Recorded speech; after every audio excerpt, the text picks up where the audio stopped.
Hevdemeke ku em tev rewşa girtiyên di girtîgehên Tirkiyeyê de ji nêz ve dişopînin. Bi salan ku bi awayekî diş hiqûqî bi hezaran Kurd di girtîgehên Tirkiyeyê de ne û gelek ji wan jî ji ber şert û mercên dij mirovîyên girtîgehan nexweşin li gel vê jî nayên dermankirinê. Tenê piştî garîbe gezer di nava çend rojan de heft girtî ji ber sedemên cuda bi awayekî bi guman jiyana xwe ji dest dan. Em dikarin bêjin ku pergala li van girtîgehan cinayet di nava cinayetan de, ceza di nava cezayan de, îşkence di nava îşkenceyan de li girtiyan têkirin. Li dijî vê îşkenceya ku di girtîgehan de li ser Kurdan pêk tê, li gelek cihan malbatan dest bi nobetên ji bo edaletê kirin û ev çalakî jî bi mehanin didomin. Herî dawiyê jî 68 sazî û dezgehên jinan yên li Bakurê Kurdistan û Tirkiyeyê daxuyaniyek ji bo siyasetmedar Aysel Toluk meşandin. Belê bînerên hêja. Aysel Toluk jî yek ji van girtiyên nexweşek û bi salan bi awayekî diş hiqûqî di girtîgehê de ye. Îro her Kurdek dizane ku dewlet herî zêder ser kesên ku nikare îradeya wa bişkîne zilm û zordariya xwe dike û êriş dike. Ji bo mijara Aysel Toluk jî ev gotin di cih de ye. Toluk bi salan bû ku di nav siyasetê de bû û di biyava siyasetê de kedeke mezin dabû. Toluk di nav malbateke şoreşger de tê dinê û mezin dibe. Aysel Toluk bi eslê xwe ji Dêrsimê ye û li Xarpêtê tê dinê. Di dema qirkirina Dêrsimê de ji malbata wan heftê kes tên kuştin. Di dema îdamkirina Seyid Riza de ji malbavanê wê yê bi navê Findiqa hatê îdamkirin û Esma Xatun jî ji bo ku nekeve destê dijmin ji serê girê bi navê Dundilê xwe davêje. Ji ber wê ye ku rihê Ayselê li hemberî zilm û zordariya hişmendiya ku Kurd tune dihesibandin, jin tune dihesibandin qebûl nedikir û her tim bi awayekî aktif di nav siyasetê de cihê xwe digirt. Tüm baskılara, tehditlere, tutuklamalara, öldürmelere verilen yanıt budur. Özgürlükte ısrar mesajıdır. Kürt meselesi halkımızın mücadelesiyle, direnişiyle artık çözümünü dayatmaktadır.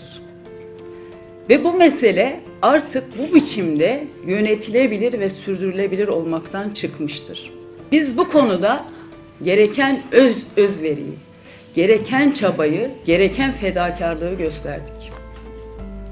Kardeşçe çözüm için, birlikte çözüm için gereken fedakarlık ve özveri Kürt siyaseti tarafından gösterilmiştir. Aysel hê di temenê biçûk de jî rastî şahidiya avakirina heqîqetê hatibû û gelek şoreşger nas kiribûn. Aysel Toluk ji beşa hiqûqeya zanîngeha Stenbolê mezûn dibe. Di serî de li hin saziyên sivîl yên mafên mirovan de xebatên xwe dimeşîne. Piştre jî bi awayekî aktif berê xwe dide siyasetê. Ji aliyekî ve hem parêzeriyê dike, hem jî bi awayekî aktif di hevserokatiya DTP de cihê xwe digire. Toluk yek ji parêzera rêberê PKK Abdullah Öcalan ku cara yekem çûye İmraliyê û parêzertiya Öcalan kiriye.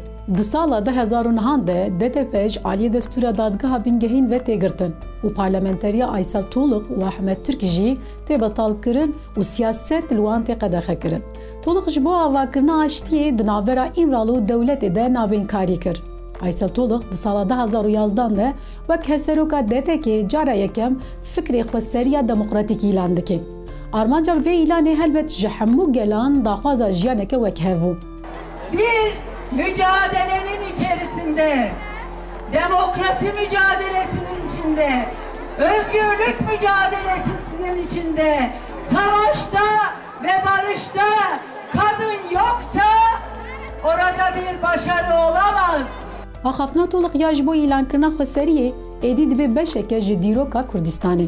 Di sala 2013 de ji bo destpêkirina pêvajoya çareseriyê ya ku bi nameya Öcalan dest pê dike, nameya yekem dibe Qendîlê. Di sala 2014 de carek din di HDP'de dibe parlamenter û di siyaseta Kurd de dibe jineke pêşeng.